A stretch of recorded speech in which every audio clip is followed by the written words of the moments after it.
జై శ్రీరామ్, జై హనుమాన్. శక్తి, భక్తి, ధైర్యానికి ప్రతీకైన శ్రీ ఆంజనేయ స్వామి వారి జన్మదినం సందర్భంగా అందరికీ హృదయపూర్వక శుభాకాంక్షలు. ఈరోజు ఎందుకింత ప్రత్యేకం, హనుమాన్ జయంతి ఎలా జరుపుకోవాలనేది ఈ వీడియోలో పూర్తిగా తెలుసుకుందాం. అలాగే హనుమాన్ చాలీసా సంకల్పం 11 రోజులు స్టార్ట్ చేయాలనుకున్న వాళ్ళు కూడా ఈ రోజు నుంచి స్టార్ట్ చేసుకోవచ్చు అన్నమాట. మంగళవారం స్టార్ట్ చేసుకుంటే మంచిది కదా. హనుమాన్ జయంతి మంగళవారం రెండు కలిసి బాగా మంచి రోజు అయితే వచ్చింది. హనుమాన్ జయంతి రోజు ఉదయమే స్నానం చేసి ఇంటిని అయితే శుభ్రంగా అలంకరించుకోవాలి. అలాగే స్వామివారికి తమలపాకు మాల, వడమాల, బెల్లము అన్నము, బెల్లం అన్నము, చక్కెర పొంగలి, వడలు, అలాగే అప్పాలు ఇవన్నీ కూడా ప్రసాదాలుగా పెట్టుకోవచ్చు. లేకపోతే శనగలు ఉడకబెట్టి అవైనా పెట్టుకోవచ్చు. నేను ఇక్కడైతే స్వామివారి కోసం చక్కెర పొంగల్ చేస్తున్నాను. అలాగే ఆ స్వామికి ఎంతో ఇష్టమైన పానకము, వడపప్పు కూడా రెడీగా పెట్టుకున్నాను. ఏమీ లేకపోయినా అరటిపళ్ళు అయినా కానీ స్వామివారికి నైవేద్యంగా పెట్టుకోవచ్చు. పూజకు కావాల్సిన పూలు, తమలపాకులు, పండ్లు, కాయలు అన్నీ కూడా నేను ఇక్కడైతే రెడీగా పెట్టుకున్నాను. చెట్టుకు పూసిన పువ్వులు కదా చాలా ఫ్రెష్గా అయితే బాగున్నాయి. అలాగే స్వామివారికి సింధూరం ఇష్టం కాబట్టి సింధూరంతో కలిపిన అక్షంతలు, సింధూరము, గంధము, కుంకుమ, అలాగే మా పిల్లలకి ఆంజనేయ స్వామిది మెడలో వేద్దామని తీసుకొచ్చాము లాకెట్స్. అవి కూడా స్వామివారి పాదాల దగ్గర పెట్టి తర్వాత వాళ్ళకైతే కడతాను. నేను పూజ ఎలా చేసుకున్నాను ఏంటనేది ఈ వీడియోలో అయితే పూర్తిగా ఉంది. ఎవరు కూడా వీడియోని అయితే స్కిప్ చేయకుండా లాస్ట్ వరకు అయితే చూడండి. నా ప్రీవియస్ వీడియోస్ చూసినట్లయితే అర్థమవుతుంది హనుమాన్ చాలీసా సంకల్పం ఎలా చేసుకున్నాను. సేమ్ యాజ్ టీజ్గా అలాగేనండి. స్వామివారిని ఫస్ట్ ఇలాగా గంధము, కుంకుమ బొట్లు తయారైతే అలంకరించుకున్నాను. కావాలనుకుంటే మీరు సింధూరంతో కూడా అలంకరించుకోవచ్చు. అలాగే తమలపాకుల్ని మాలగా అయితే చేసుకుంటున్నాను. ఇక్కడ మనకి వచ్చిన విధంగా అయితే తమలపాకులు మాల అయితే చేసుకోవచ్చు. కొంతమంది ఏంటంటే మడత పెట్టి కడుతూ ఉంటారు. నేను ఇంకా ఇట్లా ఆకులుగా అయితే గుచ్చాను అనమాట. 11 ఆకులతో అయితే మాల అయితే చేశానంటే మనం వేసే ఫోటోకి తగ్గట్టుగా వేసుకోవాలి కదా. నా దగ్గర ఉన్న ఫోటోకి 11 తమలపాకులు అయితే బాగా కరెక్ట్గా అయితే సరిపోతుంది అనమాట. ఆకులను గుచ్చిన తర్వాత ఆ ఆకుల మీద మీకు ఇష్టమైతే జై శ్రీరామ్ అయినా రాసుకోవచ్చు, లేకపోతే బొట్టు అయినా పెట్టవచ్చు. నేను సింధూరంతో అయితే బొట్లు అయితే పెడుతున్నాను అనమాట. జై శ్రీరామ్ అని రాస్తే ఏంటంటే ఒక్కొక్కసారి అది కారిపోతూ ఉంటుందన్నమాట, ఆయిలీగా అనిపించి. అందుకని అట్లా చేయకుండా సింధూరంతో బొట్టు అయితే పెడుతున్నాను. అలాగే స్వామివారికి ఇంకా తమలపాకుల మాల వేసిన తర్వాత మల్లెపూల మాల కానీ లేకపోతే ఎర్రటి పూలతో ఏదన్నా చేసుకున్నా అదైనా కానీ వేయచ్చు. నేను ఇక్కడ స్వామివారికి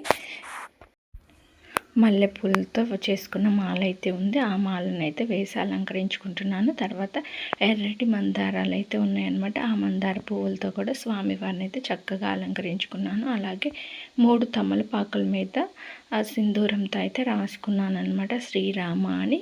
అంతకుముందు వీడియోస్ చూసినట్లయితే అర్థమవుతుంది. సేమ్ అలాగే చేసుకున్నాను అనమాట. అలాగే ఈ హనుమాన్ జయంతి రోజు స్వామివారిని భక్తితో పూజిస్తే మనకి ధైర్యం అయితే పెరుగుతుంది. భయాలు ఏమన్నా తొలగిపోతాయి, కష్టాలు తొలగిపోతాయని భక్తులైతే ప్రగాఢంగా నమ్ముతూ ఉంటారు.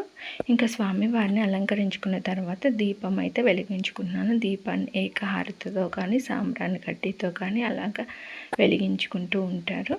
ఇక్కడైతే నేనైతే ఏకహారతి స్వామివారి దగ్గర దీపం అయితే వెలిగించుకున్నాను. తర్వాత ధూపం అయితే వేస్తున్నాను. అలాగే తులసి కోట దగ్గర కూడా దీపం వెలిగించుకు పెట్టుకున్నాను. ఇంక ఇది అయిపోయిన తర్వాత ఇంకా మనం నిత్యవారి పూజ ఎలా అయితే చేసుకుంటామో అలా అయితే చేసుకుంటున్నాను. నా దగ్గర ఒక చిన్న బుక్ ఉందన్నమాట. అందులో చదువుకుంటూ అయితే చేసుకుంటాను. అంటే ఏది ఎట్లా అనేది వరుసగా ఉంటుందన్నమాట. దానిలో చదువుకుంటూ స్వామివారికి అయితే పూజ చేసుకుంటూ మధ్యలో పూలు, అక్షింతలు సమర్పించుకుంటూ ఉంటాను. శ్రీ హనుమంతుడు భక్తికి, విశ్వాసానికి, అచంచలమైన శక్తికి ప్రతీక. వాయుపుత్రుడిగా జన్మించిన ఆంజనేయ స్వామి శ్రీరాముడి పట్ల అపారమైన భక్తితో ప్రపంచానికి ఆదర్శంగా నిలిచారు. ఆయన కన్నా గొప్ప భక్తుడు ఎవరూ లేరని నిరూపించుకున్నారు. ఈరోజు చాలామంది హనుమాన్ చాలీసా పారాయణం చేస్తూ ఉంటారు, సుందరకాండ వింటూ ఉంటారు, లేకపోతే శ్రీరామనామం జపిస్తూ ఉంటారు. ఈ హనుమాన్ జయంతి రోజు కొంతమంది ఏంటంటే 108 సార్లు కూడా పారాయణం చేస్తూ ఉంటారు. కొన్ని చోట్ల అయితే టెంపుల్స్ మార్నింగ్ నుండి నెక్స్ట్ రోజు మార్నింగ్ వరకు కూడా హనుమాన్ చాలీసా పారాయణం అయితే చేస్తూ ఉంటారు. ఒక్కొక్క చోట ఏమో సుందరకాండ చదివి వినిపిస్తూ ఉంటారు. కొంతమంది ఏంటంటే శ్రీరామనామ జపం అయితే చేస్తూ ఉంటారు. మనం మామూలుగా ఇంట్లో అయితే సింపుల్గా ఎలా చేసుకోవచ్చు అంటే స్వామివారికి పూజ చేసిన తర్వాత మీకు వీలైనంత వరకు ఒక్కసారి 3 సార్లు 5 సార్లు లేకపోతే 11 సార్లు ఇలాగ స్వామివారి హనుమాన్ చాలీసా అయితే చదువుకోండి. అది కూడా చదవటం రాలేదనుకోండి 108 సార్లు జై శ్రీరామ్ అనే జపాన్ని అయితే జపిస్తూ ఉండండి. ఎందుకంటే శ్రీరాముడు అంటే హనుమంతుడికి అంత భక్తి. మనం శ్రీరాముని పూజించినా కానీ ఆంజనేయ స్వామి అయితే మనకి కరుణ అయితే చూపిస్తారు. ఎందుకంటే అపారమైన భక్తి అన్నమాట శ్రీరాముడు అంటే. ఇంకా శ్రీరాముడి మాట చెబుతాడు. హనుమాన్ చాలీసా సంకల్పం చేసేటప్పుడు కూడా మీకు చాలీసా ఇవన్నీ చదవటం వచ్చినా రాకపోయినా కానీ జై శ్రీరామ్ అని అయితే అనుకుంటూ ఉండండి. ఇక్కడ స్వామివారికి నేనైతే ఈరోజు వడలు, చక్కెర పొంగలి, పులిహోర, వడపప్పు, పానకము అలాగే పండ్లు అయితే ప్రసాదంగా పెట్టాను అనమాట. ఇంకా అది మనం ఎలా కావాలంటే అలా చేసుకోవచ్చు ప్రసాదాలు. స్వామివారికి మరీ ముఖ్యంగా అయితే అరటిపళ్ళు, పానకం అయితే పెడుతూ ఉంటారు.